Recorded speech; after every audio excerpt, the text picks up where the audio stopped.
Sejam muito bem-vindos, meus caros, e a corrida à presidência da República está cada vez mais composta, tendo em conta que agora os meios de comunicação tradicionais e até mesmo o próprio adicionaram Mário Centeno a esta corrida. Além de Mário Centeno já tínhamos Gouveia e Melo, Pedro Passos Coelho, Luís Marques Mendes e, portanto, candidatos que não eram grande coisa até à data, continuam sem ser com Mário Centeno, à exceção de Pedro Passos Coelho, que a meu ver seria um ótimo presidente da República. Mas bom, vamos ver aqui esta reportagem da SIC Notícias que eu achei particularmente interessante, que junta aqui alguns dos principais nomes que devem estar presentes nessa corrida, e Marques Mendes não descartou, Mário Centeno também não, apesar de na semana passada ter dito que queria um segundo mandato no Banco de Portugal, e portanto eu não sei sinceramente o que é que Mário Centeno pretende fazer da vida, mas Presidente da República, Deus queira que ninguém se lembra de lhe dar o seu voto, e vamos ver algumas declarações de vários dos possíveis candidatos.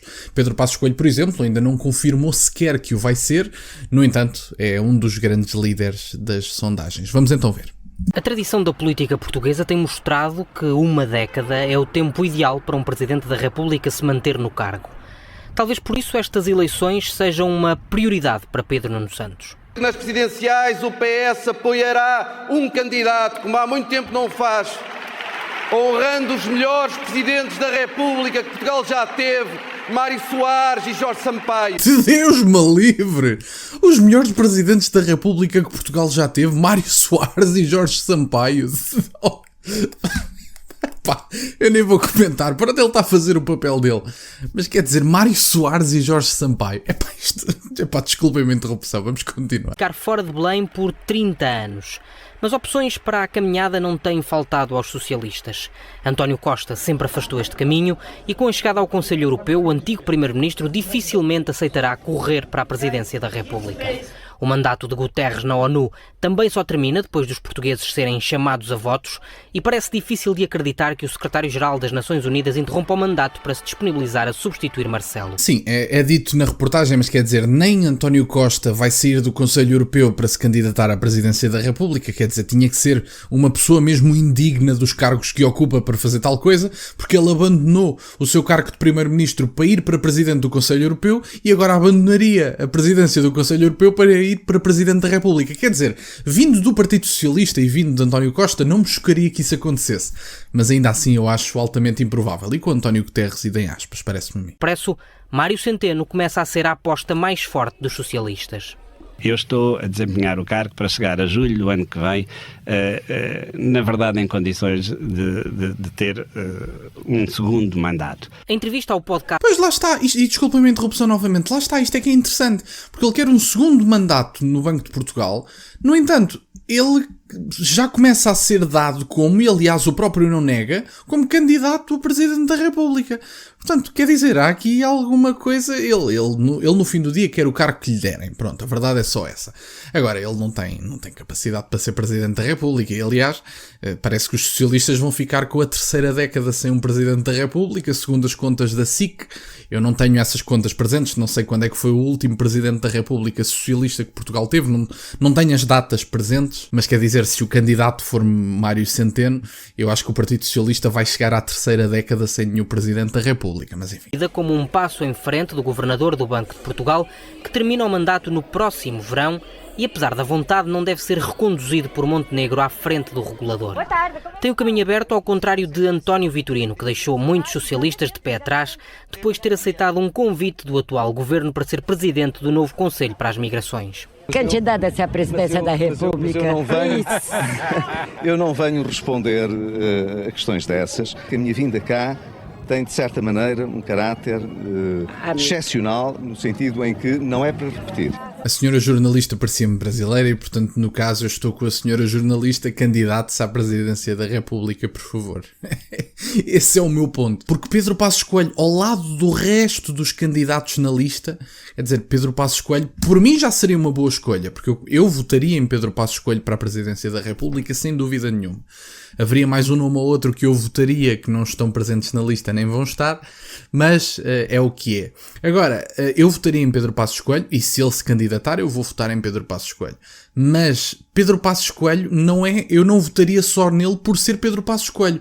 Eu votaria também em Pedro Passos Coelho em comparação aos outros candidatos. É que não há um nome decente além de Pedro Passos Coelho. A sério, na minha visão, podia dizer assim, bom, a esquerda até tenderá a apoiar um bom nome, a esquerda, Partido Socialista, etc. Até pode haver um homem sério para Presidente da República. Epá, eu não vejo um. Sinceramente, eu não vejo um. E, portanto, quer dizer, Pedro Passos Coelho não é só bom individualmente, no meu entender, é também bom em comparação aos outros candidatos. Quer dizer, são muito poucosinhos. Este desafio ao antigo Primeiro-Ministro está a fazer 2 anos. É a prova de que as presidenciais estão a ser pensadas há muito tempo e de que há muitos no PSD que gostavam de ver Passos em Belém. Mas de Passos nem uma pista sobre o que pensa.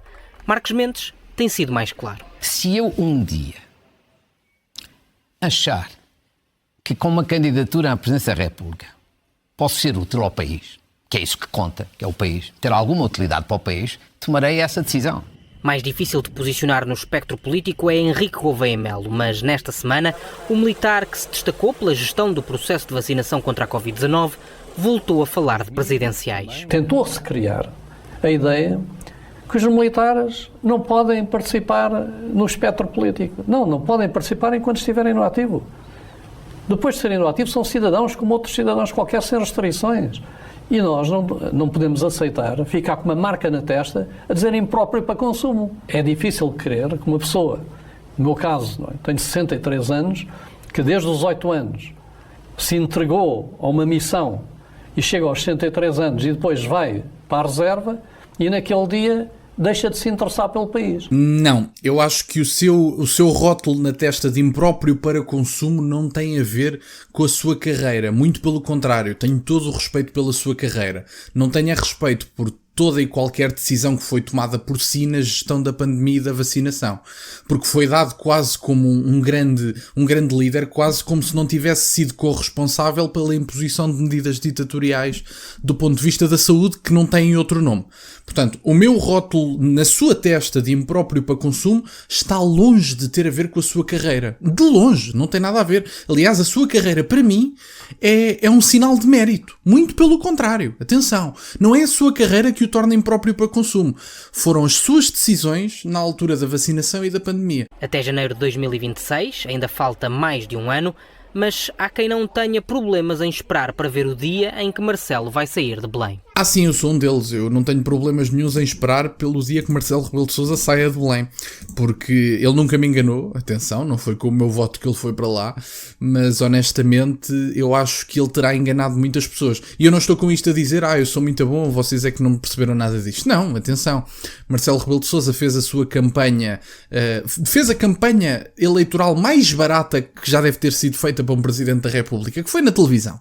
Muito pelo contrário, nem sequer foi barata, foi lucrativa, porque Marcelo Rebelo de Sousa não só não pagou pela campanha, como estava a receber salário para fazer campanha. Vocês reparem na genialidade das campanhas atuais, porque Luís Marques Mendes, a campanha que está a fazer é exatamente a mesma. Aliás, Luís Marques Mendes já foi comparado a Marcelo Rebelo de Sousa pelos trejeitos, pela forma de falar, quer dizer, portanto, Luís Marques Mendes já é comparado a Marcelo Rebelo de Sousa por várias questões, e uma das comparações é precisamente ele estar a fazer campanha nas televisões portuguesas.